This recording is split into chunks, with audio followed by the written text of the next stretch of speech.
For our ingredients today, we've got 7 pounds of dried malt extract.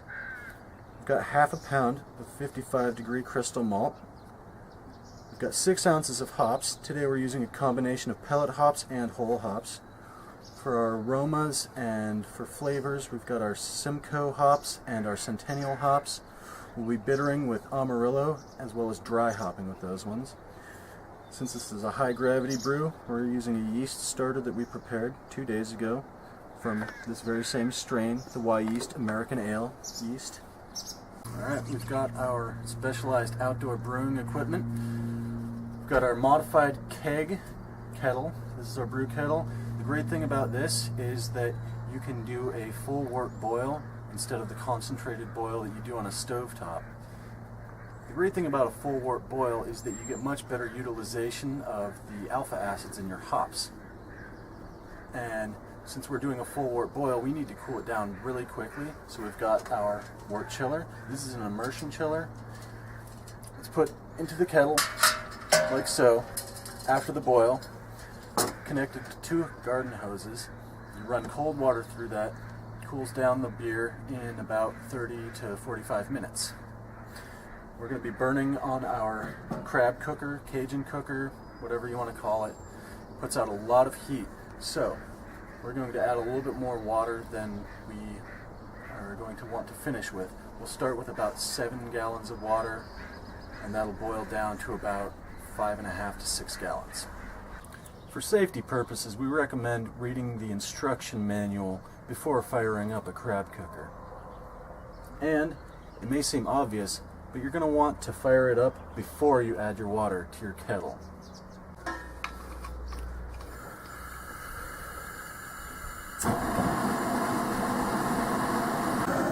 We'll start with 7 gallons of water, heat that to 150 degrees.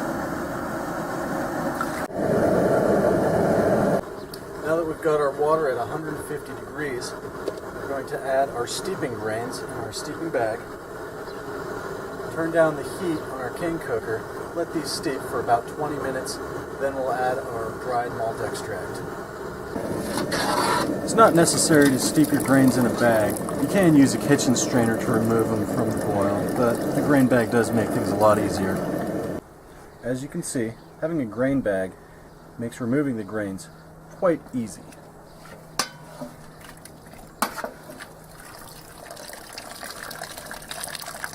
Let them drain for just a minute.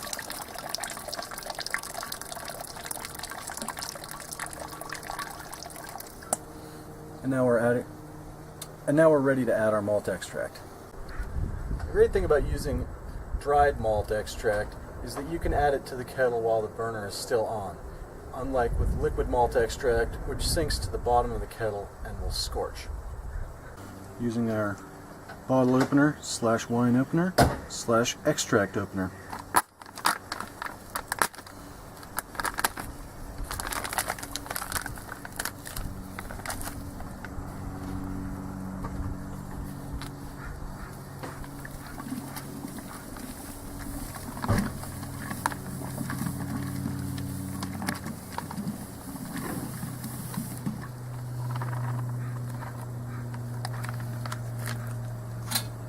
Stir it in a bit.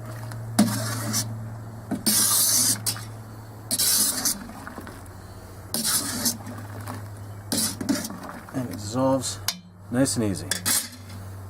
After adding all 7 pounds of malt extract, we can turn the heat back up and bring our wort to a boil.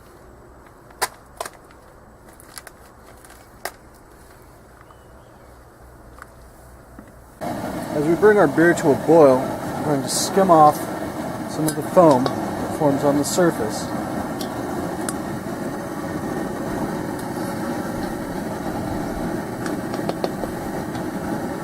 This is to remove hot break materials that can cause boilovers.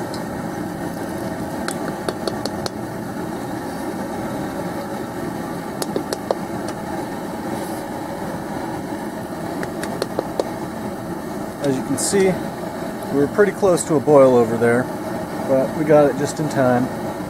And that's another great thing about these converted keg kettles, is the extended volume. You can really boil up to 15 gallons, but Generally a 10-gallon batch is the max for your beer.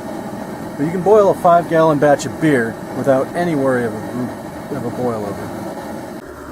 For our bittering addition of hops, we're going to be using 1 ounce of Amarillo whole hops. When using whole hops in a kettle such as this that has a spigot at the bottom, it helps to use a mesh bag to keep the hops contained.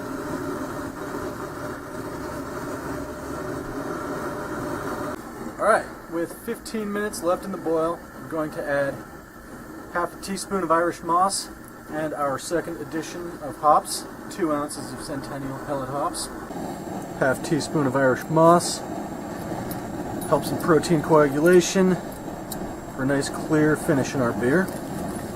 2 ounces of Centennial pellet hops for that classic American IPA flavor.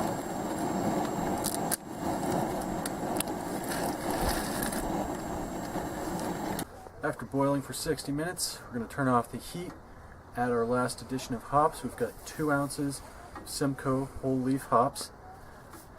And we'll let those steep for about 10 minutes while we get our batch of sanitizer ready. Now that our hops have steeped for about 10 minutes, we can just pull the bags out of the kettle, let them drain for a couple minutes.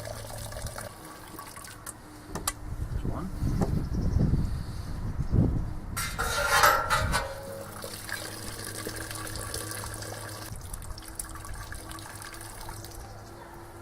There's 2. We're now ready to chill our beer using our copper immersion chiller. Simply immerse it into the beer, and this will effectively sanitize it because the beer is still at a boiling temperature. We're now going to connect a pair of garden hoses, cold water going in one side. We'll run through the copper pipes in the chiller, cooling down the surrounding wort. On the other side, the hot water will flow out to the other end of the hose, and we can use this to water our garden. If you're brewing in an apartment, after about 45 minutes, the beer is now cooled down to pitching temperature. We've shut off the water, taken out the wort chiller, and we're ready to get our wort into our primary fermenter. We've got our plastic hose attached to our valve into our sanitized glass carboy. Open the valve and let it flow.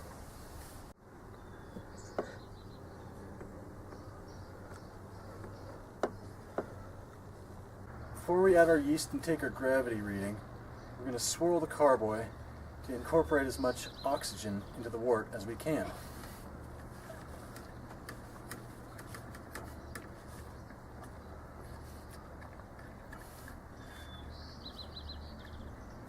Shaking the carboy for about 2 to 3 minutes should be adequate. Alright, now that we've aerated our wort, we'll take a quick gravity reading and then pitch our yeast slurry.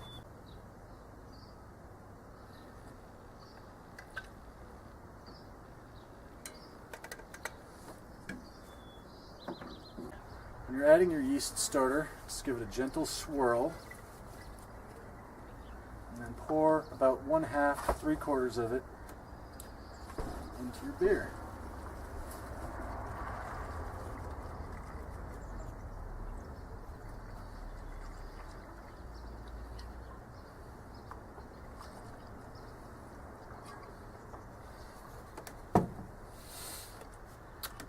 Get your airlock back on there and get your beer into a nice dark corner with a steady temperature.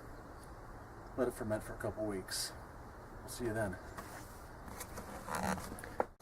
After 14 days, our primary fermentation is finished and we are ready to rack our beer into the secondary fermenter. This is also a perfect time to add dry hops. We'll be using 1/2 ounce of Amarillo hops. These are whole hops. We'll be putting them directly into our secondary fermenter, our 5-gallon carboy. You just take this hop sock right here and jam it in there.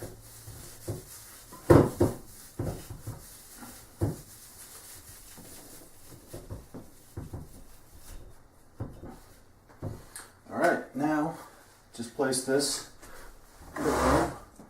Take our sanitized racking cane and tubing. Insert it into the primary fermenter. Get your tubing into your sanitized secondary fermenter. Start your siphon, a couple quick pumps. Fill your secondary fermenter. Once it's full, attach your airlock and leave it for about 7 to 10 days. Alright, so in this video we've taken a look at several new techniques using a yeast starter. That's a very crucial one for any high gravity beers, but we also recommend it for just about any beer in general. You'll just get a better, faster fermentation and a cleaner tasting beer. We've taken a look at two-stage fermentation. This is done to get your finished beer off of the yeast sediment, which can add off flavors if it sits for a prolonged period of time.